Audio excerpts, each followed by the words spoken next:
Well, from rainwater in the Himalayas to whales off the Faroe Islands to groundwater in Minnesota, PFAS, or so-called forever chemicals, have been detected in every corner of the planet and in the blood of almost every human tested. This is why we freak out. All right, they have been linked to an increasingly long list of health problems, including obesity, fertility issues, certain cancers.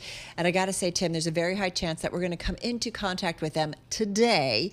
And the scariest part, they are almost certainly in our bodies already. So happy Thursday, everybody. Yeah, well, we've talked about this before with Callie Edgren, and we're pleased to have her back. She's Senior Director of Sustainability at Assent. It's a company that works with manufacturers to analyze their global supply chains and look for sustainability risks and how consumers are forcing manufacturers to change their PFAS-producing ways. Callie joins us here in the Bloomberg Interactive Broker studio. Next time it's rainbows and unicorns. I'm just going to tell you. No, we talk about the same thing every time, and it's like very depressing. Oh my gosh. So where are we on this? Are we any better than we were a few months ago when you last joined us? We've solved it, actually. Have we? since Okay, then. good.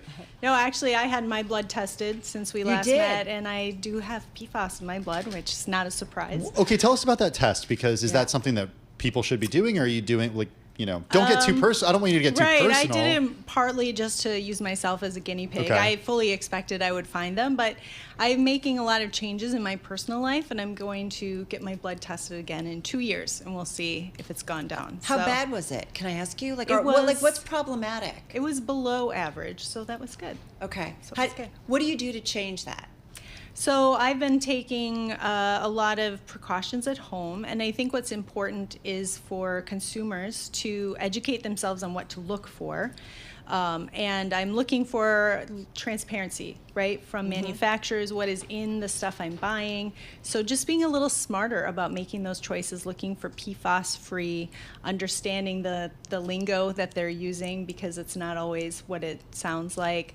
But just, I think, that awareness and asking manufacturers to share that information so we can do that. But how do we know if the dental floss we use, I was you just know, thinking about has dental Well, floss. I know because my sister tells me. But like, if you don't have, you know, Laura Stenovec out there to tell you that to use a different dental floss, like, Right. what about the butter that we're using, right? It could come in a foil that has PFAS on it. It could, actually, although all food packaging in the U.S. is now PFAS-free. As of, I presumably? believe, February this year. And Okay, FDA, yes, the FDA worked Sorry with for the manufacturers. other decades of... Right, yeah, too bad. The PFAS-free dental floss, you can find it. It's marketed that way. So, again, we're going to start seeing more and more marketing claims for PFAS-free. This is a risk for manufacturers, right? Because they need to be able to back that up, because there will be a lot of questions. We've already seen a lot of litigation around products that have PFAS in them, including consumer products. So I think it's important that they share that information, but they need to be able to defend that if someone asks. Okay, so they're called forever chemicals, but you are going to go back and get tested in 2 years and hoping for a better result. Right. So are they not forever? They are called forever chemicals, but I know there's a lot of research going on ways that we could destroy them. I think it's one of the big innovation opportunities around PFAS is trying to destroy them. I don't know if my blood levels will be Yeah. lower That's a great or not. question. If they're forever and they stay in your system, Right. like...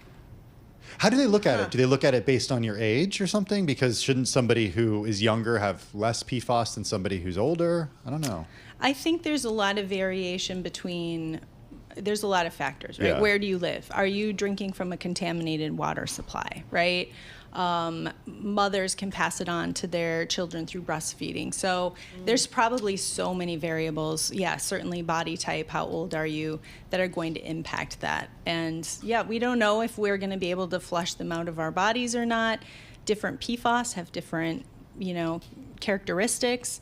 But yeah, I'll just use myself as the human guinea pig. We'll see what We goes on appreciate from that. that. Yeah. What are the... I'll come back in 2 years and let Please. you know. What are the rules and regulations about it? Because, there can be rules, and we've seen companies know that they've got a product that is problematic, but they're either selling so much, they don't care if they get a fine or something. So help me understand what Sure. the oversight and regulatory environment is Sure. and how it's changing, or if not, it's... I would say regulators around the world are working on this, and the regulations vary from you have to report if you're using them, like the EPA has this new TSCA reporting rule, or Canada actually released one last week.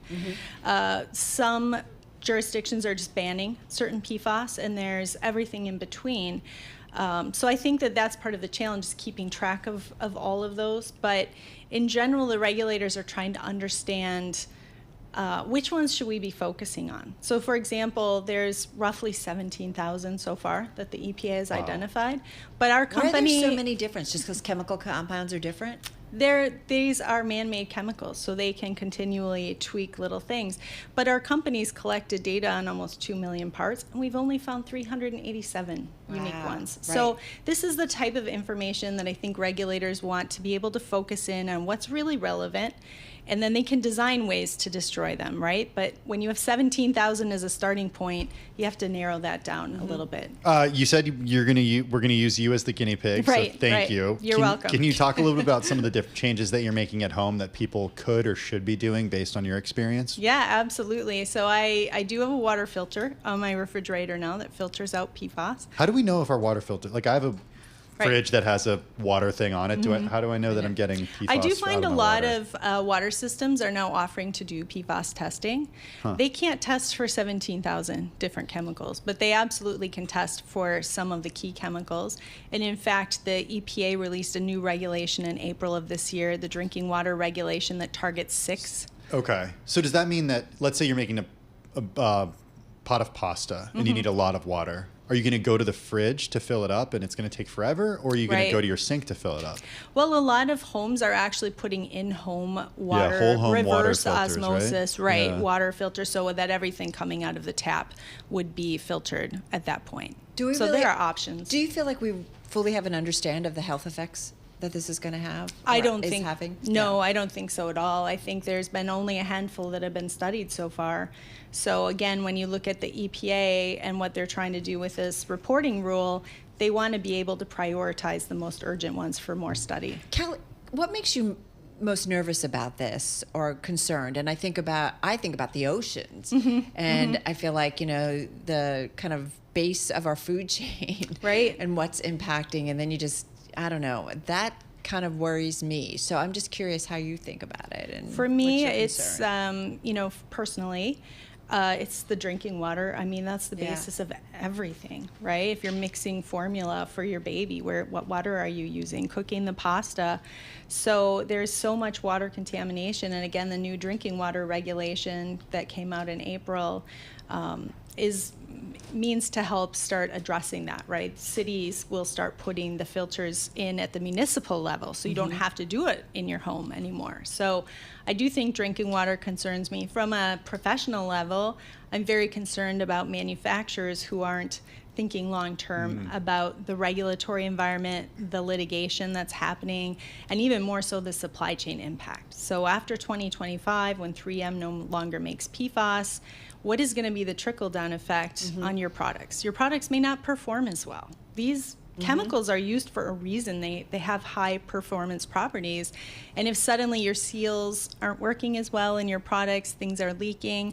I have customers who are changing the warranty periods on their products because they've redesigned their products and they don't last as long. Because like a spray that repels water, for example, isn't performing as well without PFAS. Exactly. It might not perform as well. So I think that's, from a business standpoint, manufacturers really need to understand where am I using PFAS so that I can understand those risks. We bought a car seat recently that was the exact same car seat we bought back in 2019 for our older child. We bought it for our younger child, and they've completely changed the material that is on the car seat. And then, and I was doing a bunch of Googling to figure out, is this like a safe material type of thing?